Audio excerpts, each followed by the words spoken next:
નમસ્કાર ખેડૂત મિત્રો, સ્વાગત છે તમારું અમરેલી માર્કેટિંગ યાર્ડની ચેનલમાં। તો આજે આપણે જોવાના છીએ પરેશ ગોસ્વામીની મોટી આગાહી। તો એ પહેલાં જો તમે અમારી ચેનલમાં નવા હો તો અમારી ચેનલને સબસ્ક્રાઈબ કરી લો। નમસ્કાર મિત્રો, ખાસ કરીને આજના વિડીયોને આપણે 25 તારીખ સુધીના જે વરસાદ અને આવનારા દિવસના વરસાદ વિશેની અગત્યની માહિતી પણ આપવાની છે। એ સાથે આપણે ડુંગળીના વાવેતર વિશે પણ થોડીક માહિતી આપવાની છે। સૌપ્રથમ હું આપને એ જણાવી દઉં કે આજથી 6 દિવસ માટે હું વિદેશમાં મારા અંગત કામથી જઈ રહ્યો છું, એટલે 6 દિવસ દરમિયાન કદાચ વિડીયો અનરેગ્યુલર આવે, ટાઈમ વિરુદ્ધ આવે, અથવા તો બની શકે કે હું તમારા કોમેન્ટના જવાબ ન આપી શકું, તો આ વસ્તુની નોંધ લેવાની છે। હવે ખાસ કરીને સૌપ્રથમ આપણે વાત કરવાની છે 25 તારીખ સુધીના વરસાદની। આમ જોવા જઈએ તો જેવી રીતે ઘણા સમયથી ચોમાસું છે એ નિષ્ક્રિય હતું ને 21 તારીખથી ફરીથી સક્રિય થયું, 23, 24 અને 25 તારીખ આમ 3 દિવસ સુધી રાજ્યના અનેક વિસ્તારોની અંદર વાવણી લાયક વરસાદ થયા છે। પણ દુઃખની વાત એ પણ છે કે અમુક વિસ્તારો એવા પણ છે કે જ્યાં નથી તો વાવણી લાયક વરસાદ, નથી તો સાવ કોરું, એટલે કે અડધો ઇંચ 1 ઇંચ આવા વરસાદો પણ અમુક વિસ્તારમાં નોંધાયા છે। હવે એ ખેડૂતો છે કે એને કે હજુ ચિંતામાં પણ હશે, પણ હું આપને એ જણાવી દઉં કે આ જે 25 તારીખ આગાહી પૂરી થાય, પણ હવે પાછી નવી આગાહી છે, એટલે કે અમે આમ તો રાબેતા મુજબ ઘણા દિવસથી કહેતા આવીએ છીએ એ મુજબ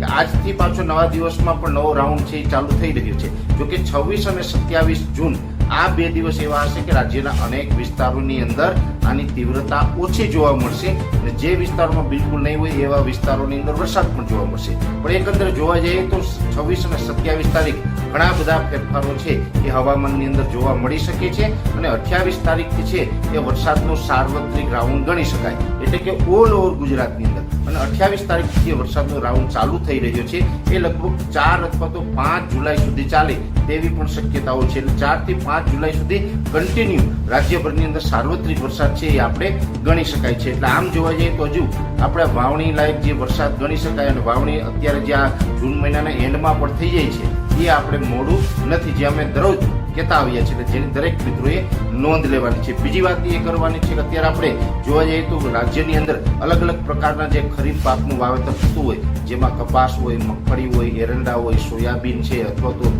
તુવેર છે, ડુંગળી છે વગેરે, આ જે વાવેતર થતું હોય એની અંદર ખાસ જે મગફળી ને કપાસ છે તો ઘણા બધા ખેડૂતો એવા પણ હશે કે જેને પાણીની વ્યવસ્થા હશે તો ઓરવીને વાવેતર કરી દીધું હશે, નહીં હોય એ ખેડૂત મિત્રોએ અત્યારે આ વાવણીના વરસાદ પડી રહ્યા છે આની અંદર વાવેતર કરતા હશે।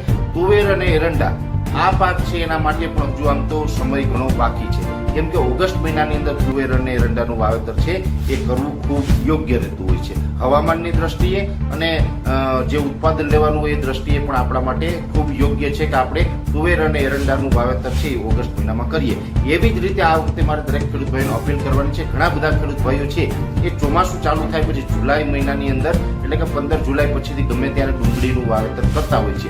આવા ખેડૂત ભાઈઓનું હું અહીં અપીલ કરું છું, જોકે અંતે નિર્ણય છે ખેડૂતે પોતે લેવાનો છે કે પોતાએ ક્યારે ડુંગળીનું વાવેતર કરવું, પણ મારા અનુભવ પ્રમાણે હું જ્યાં સુધી જણાવું કે આ વર્ષે જે ખેડૂત ભાઈઓ છે ચોમાસું ડુંગળીનું વાવેતર કરવા માંગતા હોય એ ખેડૂત ભાઈઓએ જુલાઈ મહિનામાં વાવેતર ન કરવું, ઓગસ્ટ મહિનાની અંદર કરવું। એ એટલા માટે કે જુલાઈ મહિનાની અંદર જો આ વર્ષે વધારે પડતા વરસાદ પડવાની શક્યતાઓ છે ને વધારે પડતા જો વરસાદ પડે તો આપણે ડુંગળી છે એ ફેલ જાય, એટલે એ વાતને નોંધ રાખી, એ વાતને ધ્યાનમાં રાખી અને ખેડૂતોએ મારી દ્રષ્ટિએ ઓગસ્ટ મહિનામાં ડુંગળીનું વાવેતર કરવું જોઈએ। જુલાઈ મહિનામાં ડુંગળીનું વાવેતર કરવામાં ખેડૂતોને નુકસાની આવે તેવી અમને શક્યતાઓ દેખાઈ રહી છે। એટલે આ વરસાદ અને ચોમાસું પાકના વાવેતર વિશેની મેં ટૂંકી માહિતી આપને આપવાનો પ્રયત્ન કર્યો। વિશેષ માહિતી છે નેક્સ્ટ વિડીયોમાં આપવામાં આવશે।